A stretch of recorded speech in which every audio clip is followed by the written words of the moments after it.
From మంత్ని star పైన శ్యామ్ శ్రావణి. మేము ఈమెకు మా ఫ్రెండ్ మామూలుగా పీసీఓడి ప్రాబ్లం ఉండే, అంటే 10 years అవుతుంది వాళ్ళ మ్యారేజ్ అయ్యి. ఆ ప్రాబ్లం కొద్ది నేను ఒక 2 ఐపర్స్ ఇచ్చాను, కంటిన్యూ చేసింది. 1 month సరే రెగ్యులర్గా వస్తుంది కదా అని చెప్పి ఆపేసింది. ఇప్పుడు ఈ మంత్ ప్రెగ్నెన్సీ కన్ఫర్మ్ అయింది. దాంతో వాళ్ళు చాలా సంతోషంగా మాట్లాడుతారు.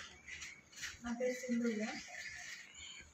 10 years అవుతుంది మ్యారేజ్. పీసీఓడి ప్రాబ్లం ఉండే, చాలా ఇబ్బంది పడ్డా. ఇంట్లో పని సిచ్యువేషన్ కానీ బయట సిచ్యువేషన్ కానీ చాలా అంటే చాలా బాధపడ్డా. మా అక్క శ్రావణి ఇట్లా చెప్పింది, ఫోన్ చెప్తే తీసుకున్నాను. 2 bottles 2.5 తీసుకున్నాక ఇంకా కొంచెం రెగ్యులర్గా వచ్చింది పీరియడ్. రెగ్యులర్గా వచ్చినాక ఈ 1 month మిస్ అయినాక టెస్ట్ చేయించుకుంటే పాజిటివ్ అని వచ్చింది. హాస్పిటల్కి వెళ్ళా, కన్ఫర్మ్ చేసింది. అప్పుడు వారం ఎట్లుండమ్మా? ప్రాబ్లం ఎట్లుండే? 3 months ఒకసారి వచ్చేది పీరియడ్. ఇప్పుడు వాడితో ఎట్లా అనిపిస్తుంది? బాగానే ఉంది. అంటే బాడీ యాక్టివ్ ఉందా?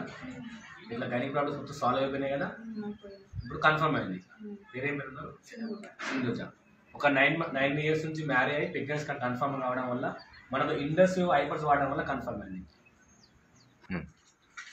9 years ఉండే చాలా ఇబ్బంది పడ్డా. ఇప్పుడు దేవుళ్ళ దయ వల్ల నాకు ఐపర్స్ వాడడం వల్ల ప్రెగ్నెన్సీ కన్ఫర్మ్ అయింది. Thank you.